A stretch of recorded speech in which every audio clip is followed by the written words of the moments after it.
Hello guys, as you all know आज IBPS clerk mains का exam था। तो ये मेरा वैसे फ़र्स्ट मेंस है। तो इस साल मेरे सारे जो एग्ज़ाम्स होएंगे मेरा फ़र्स्ट अटैम्प्ट होगा। तो सबसे पहले इंग्लिश से शुरू करते हैं। इंग्लिश में क्या था, इंग्लिश में लिटरली मेरे को इंग्लिश सबसे सही लगी और सबसे बेस्ट पार्ट मुझे इंग्लिश ही लगा यार। इंग्लिश मेरे को ऐसा लग रहा था मैं प्रीलिम्स का कोई पेपर दे रही हूँ। बाकी प्लीज़ आप अपना भी एक्सपीरियंस शेयर करना कि आपको कैसा कौन सा सब्जेक्ट क्या लगा और कितने आपने अटैम्प्ट्स करे। मैं बस अपना एक्सपीरियंस बताने वाली हूँ। मुझे शायद जो हार्ड लगा होगा आपको ईजी लगा होगा, आपको ईजी वाला मेरे को हार्ड लगा होगा। तो इट्स जस्ट माई एक्सपीरियंस जो कि मैं आपसे शेयर कर रही हूँ। तो इंग्लिश जो है मुझे सच में बहुत ज़्यादा डुएबल लगी और ऐसा लगा कि हाँ भाई बहुत अच्छी खासी इंग्लिश ईजी सी लगी मेरे को। और लगा कि जिसने मतलब अच्छे से कर रखे हैं ना मॉक एकदम रेगुलर बेसिस के लिए, उसके लिए एकदम हलवा है। और मुझे तो प्रीलिम्स लेवल के ही एरर डिटेक्शन एंड ऑल सब कुछ वो लग रहे थे। तो मुझे इंग्लिश बहुत अच्छा लगा। पैसेज भी सही था, एक दो बार रीडिंग करने में पैसेज के क्वेश्चंस भी अच्छे लगे। मतलब इंग्लिश मुझे ओवरऑल बहुत सही लगा और बहुत मेरा बेस्ट इंग्लिश ही है। तो इंग्लिश में आई हैव अटेम्प्टेड 35, तो आई थिंक सही है। 5 जो बाकी थे वो मुझे आते थे, मतलब मुझे ऐसा था 50-50। तो मेरे को अपनी ना एक्यूरेसी नहीं ख़राब करनी थी, इसलिए मैंने सिर्फ 35 करे। देन आते हैं GA सेक्शन में। भाई कुछ बच्चों ने तो मैंने सुना GA में बहुत ही ज़्यादा अच्छे स्कोर करे, किसी ने इतना नहीं किया जिसने GA नहीं पढ़ी। तो होता है ना, कहते हैं सब GA is a game changer, it is really. तो GA में भाई जितना मेरा एक्सपीरियंस है, मैंने अफेयर्स क्लाउड की PDF ही फॉलो करी थी। और मैं मतलब रिग्रेट कर रही हूँ कि मैंने बैंकिंग अवेयरनेस के लिए ही क्यों मैं मतलब अपार्ट फ्रॉम बैंकिंग अवेयरनेस वाला पार्ट मेरे को सारे करने चाहिए थे अच्छे से।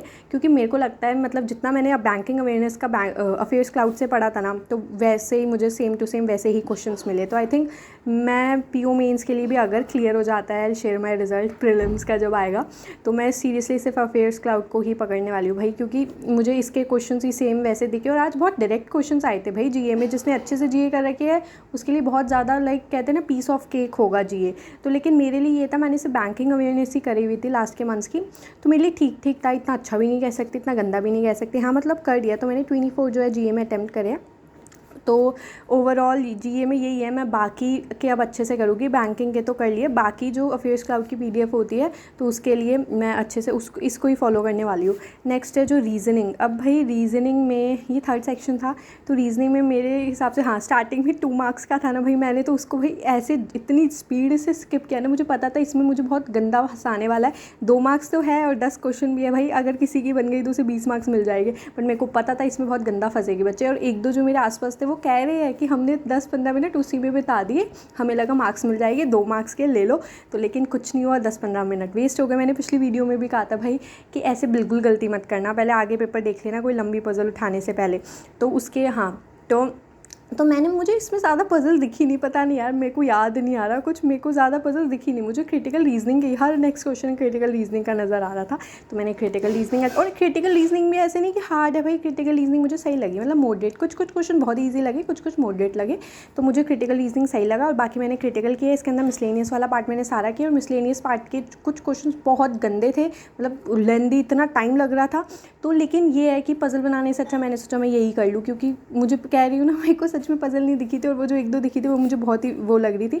तो इसलिए मैंने ये किया है, मिसलेनियस वाला पार्ट किया। हाँ, और स्टेटमेंट वाले करे हैं वो मुझे सही लगे, वो सही थे तो वो किया। तो टोटल अटैम्प्ट जो मेरे थे रीजनिंग में, मुझे सच में कुछ नहीं पता कि मैंने कितने करके आई हूँ, ये सही भी है या सही नहीं है, सब अब रिज़ल्ट आने पे बताएगा। और फर्स्ट था तो पता ही नहीं कुछ। हाँ, तो ये मेरे अटैम्प्ट थे इसमें 23। अब आ जाते हैं मैथ्स की, द वर्स्ट पार्ट भाई।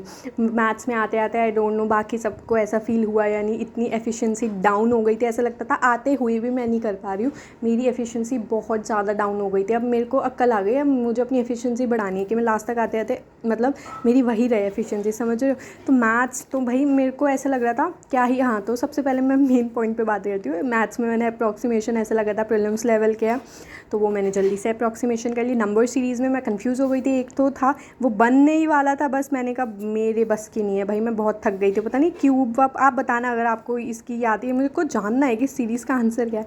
कैसे था ना 64, 9 एंड 625। तो मुझे पता था कुछ क्यूब सा हो रहा है, क्यूब स्क्वायर। तो लेकिन मुझे कुछ समझ नहीं आया ये, फिर मैंने छोड़ दिया। तो मेरे से डिकोड नहीं हुई है। तो अगर किसी को पता होगा तो ये बताना। तो मैथ्स में तो भाई कुछ क्वेश्चंस मुझे इतने हार्ड लग रहे थे, पता नहीं शायद क्यों ही लग रहे थे। मैथ्स असली में हार्ड आई थी क्या, मुझे खुद नहीं पता लग रहा है। मुझे लग रहा है कि मैं थक गई थी, इसलिए मेरे को हार्ड लग रहे थे सारे क्वेश्चन, बट स्टिल करने तो थे ही। तो मैंने जल्दी से DI बनाई, मुझे DI सही लगी। दो DI डुएबल थी, एक केसलेट थी ना, हाँ, तो जो एक केसलेट थी वो मैंने बनाई, DI बनाई, और बाकी कुछ क्वेश्चन मेरे को अच्छे से याद भी नहीं है। ऐसा आँखें मेरी इतनी बंद सी हो रही थी ना लिटरली। मैंने क्वांटिटी बेस के जल्दी से बनाए। मैं जल्दी से वीडियो इतनी लंबी खींचना नहीं चाहती, मैं जल्दी से अपना एक्सपीरियंस शेयर कर देती हूँ। तो क्वांटिटी वाले बेस के मैंने कुछ क्वेश्चंस करे, कुछ अरिथमेटिक के डायरेक्ट क्वेश्चंस थे, एजेस वाले, राइट। वो एक तो एजेस वाला आया था, वो मेरे से बना ही नहीं, T वाला समथिंग, तो मैंने बनाना शुरू किया, मेरे से नहीं बना, मैंने फिर छोड़ दिया। फिर एजेस वाले बनाए। मतलब कैसे मैं खींच रही थी कि मेरे भाई 20 तो कुछ हो, एक खींच तुझ के अटैम्प्ट मेरे 20 बन जाए, बट मैंने कैसे तैसे किया, और मैं लास्ट के 4-5 मिनट में लिटरली हेड डाउन करके बैठ गई। मैंने कहा I can't do it any more, भाई मेरे से हो ही नहीं रहा था।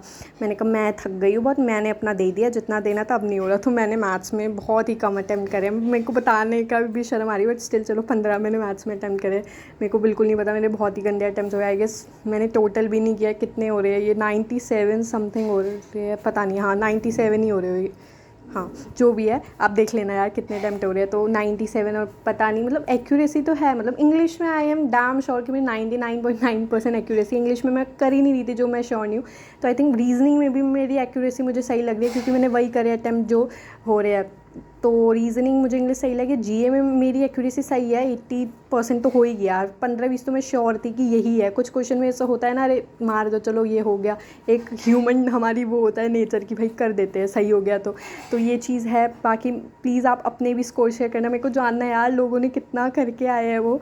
बाकी आप शेयर करना, और प्लीज़ आपने अगर मेरा चैनल सब्सक्राइब नहीं किया है तो कर दो। आगे मैं RBI असिस्टेंट के लिए मतलब हम क्या कर सकते हैं, अपने टू डू लिस्ट लेकर वीडियो सोच रही हूँ कि मैं बनाऊँ, तो वो देखते हैं आगे। तो बाकी जो है मेन फोकस अभी IBPS PO मेंस रहेगा। बाकी पहले देखते हैं उसका प्रीलिम्स का रिजल्ट आए, देन उसके बाद उसकी तैयारी करनी है, और RBI आ रहा है एग्ज़ाम, एंड देन हाँ। और अगर आपको मेरा टेलीग्राम प्लीज़ आप अगर आपको ज्वाइन करना है तो वो आप कर सकते हो, मैं नीचे डिस्क्रिप्शन में लिंक डाल दूँगी।